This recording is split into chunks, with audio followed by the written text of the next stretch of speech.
धामना स्वेन सदा निरस्त कुहकम सत्यम परम धीमहि। और क्या उस ब्रह्म का स्वरूप बताया है? ब्रह्म है लेकिन दिखाई क्यों नहीं देता? उदाहरण कितना सुंदर है। तेजो वारी मृदाम यथा विनिमयो यत्र त्रसर्गो मृषा।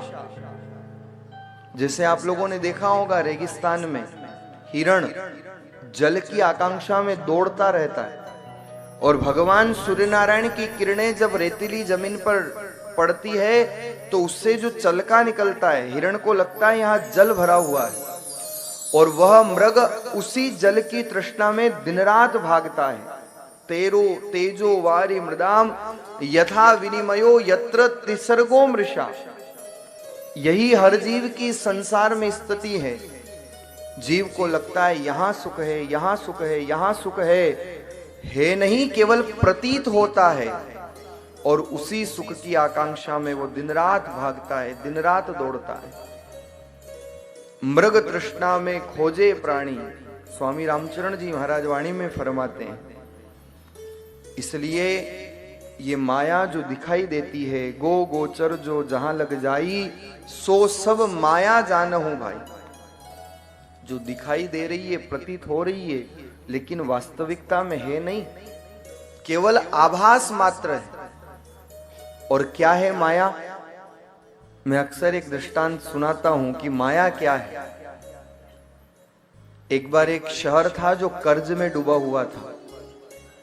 उस कर्ज में डूबे हुए शहर में एक राहगीर आया और एक होटल पर जाकर के जो रिसेप्शन था उस पर 500 रुपए का नोट रखा और कहा, मैं कमरा देख करके आता हूं, आप मुझे कमरा दिखा दीजिए, पसंद आएगा तो मैं ठहर जाऊंगा। जो व्यक्ति था, जो मैनेजर था, उसने कहा अवश्य, और एक व्यक्ति को भेजा कमरा दिखाने के लिए साथ में। इधर तो वो व्यक्ति कमरा देखने के लिए गया, और उधर जो वहां रिसेप्शन पे जो मैनेजर था उसने 500 रुपए का नोट लिया और उसका कुछ बिल बाकी था घी वाले के यहाँ, ले जा करके उसको दे दिया कि भैया ये अपना जो बकाया था ये मैं दे रहा हूँ, रख लो। और वो लौट आया। घी वाले ने देखा कि बड़े दिनों बाद धनराशि आई है तो पुराना हिसाब किताब चुकता कर ले। उसका जो है गाय वाले से लेन देन बाकी था, वो 500 रुपए लेकर के गया और कहा भैया ये पुराने दूध के पैसे बाकी हैं, रख लो। गाय वाला चारे वाले के पास गया कि भैया आपसे मैंने उधार लिए थे 500 रुपए, या आप रख लो। और जो चारा रोज बेचता था वह 500 रुपए लेकर के उसी होटल पर आया और कहा, महाराज मैंने थोड़े दिन पहले भोजन किया था, उधार लिए थे, ये 500 रुपए आप रख लो, मेरी उधारी आज मैं चुकती करता हूं। इतने में वो व्यक्ति जो होटल का रूम देखने गया था वो वापिस आया। उसने कहा भैया रूम पसंद नहीं आया, और 500 रुपए लेकर के वापिस चला गया। अब ये बताओ कि किसने लिया किसने दिया, पर हिसाब सबका चुकता हो गया। गड़बड़ कहाँ है? सबने मान लिया कि धन आ भी गया और हिसाब भी हो गया, न किसी ने कुछ लिया न किसी ने कुछ दिया, और काम सबका हो गया। इसी को कहते हैं माया, जो है नहीं, केवल प्रतीत तो होती है। और व्यक्ति इसी माया का अभिमान कर लेता है, इसी माया का अहंकार कर लेता है। ये तो भगवान की कृपा है कि प्रभु ने इस योग्य बनाया कि हम सद्कार्य परोपकार कर सकें, लेकिन अभिमान कभी धन का, माया का, सत्ता का, संपत्ति का, सौंदर्य का मत करना, क्योंकि ये नश्वर है, आज है कल नहीं। इसलिए ब्रह्म सत्यम जगत मिथ्या। अष्टावक्र जी जब गए थे महाराज जनक की सभा में, तो चारों तरफ विद्वान लोग बैठे थे। अष्टावक्र जी का शरीर 8 जगह से टेढ़ा था, और जब उनकी शरीर की विकृति देखी तो वहां पर सब हंसने लगे, मजाक बनाने लगे। अष्टावक्र जी कुछ नहीं बोले, लेकिन उन्होंने जब उद्घोष किया तो कहा कि मैं विद्वानों की नहीं, मैं चर्मकारों की सभा में आया हूं, क्योंकि आपने तो इस चमड़े से मेरी तुलना की है। महाराज जनक स्तब्ध रह गए, और वास्तविकता थी। लेकिन बहुत बड़ा प्रश्न कर दिया महाराज जनक ने कि अष्टावक्र जी, आप विद्वान हो तो एक काम करो, एक शब्द में मुझे ब्रह्म ज्ञान करा दो, एक वाक्य में मुझे ब्रह्म ज्ञान करा दो। अद्भुत विद्वान थे अष्टावक्र जी। अष्टावक्र जी खड़े हुए और महाराज जनक की सभा में कहा, महाराज जनक, आंखें खोलो। और जैसे ही आंखें खोली, सामने अष्टावक्र जी थे।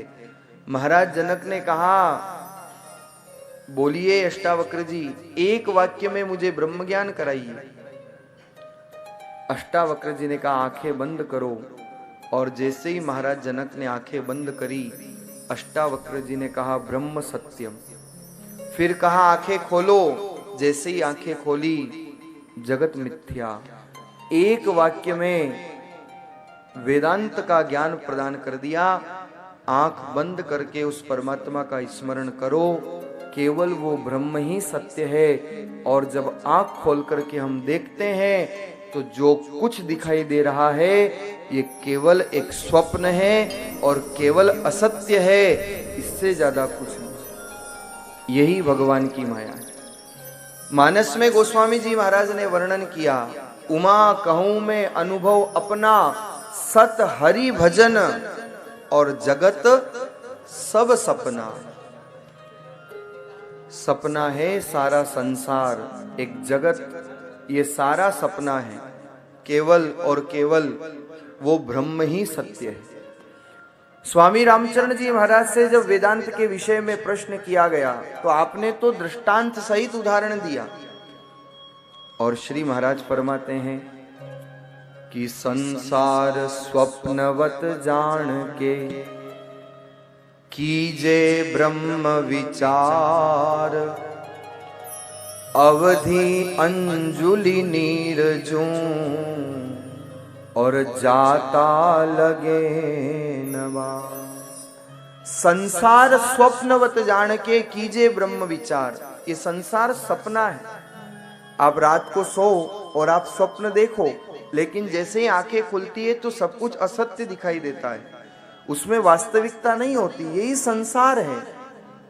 संसार स्वप्नवत जान के, कीजे ब्रह्म विचार। ये संसार सपना है, इसलिए दिन रात उस परमात्मा की स्मृति होनी चाहिए। और कैसे?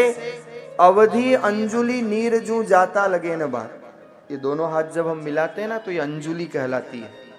अब इस अंजुलि में अगर जल भर दिया जाए और आपको कहा जाए कि इस जल को आप ठहरा करके रखो, कितनी देर रख पाओगे?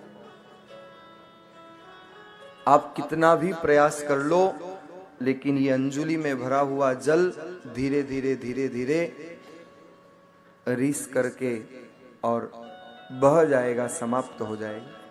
ऐसे ही ये अवधि इस जल की भांति निकलती जा रही है। अवधि अंजुलि नीर जूं जाता लगे न बार। एक क्षण का भी भरोसा नहीं, और जीव काल के करालगाल में काल कवलित हो जाता है। इसलिए दिन रात श्वास श्वास में राम भज, वृथा श्वास मत खोय। ना जाने इस श्वास को फिर आवरण होय न हो। इसलिए प्रत्येक श्वास में उस परमात्मा का स्मरण करो, उस परमात्मा का नाम जप करो। यही भागवत का महात्म्य है और यही भागवत कहती है।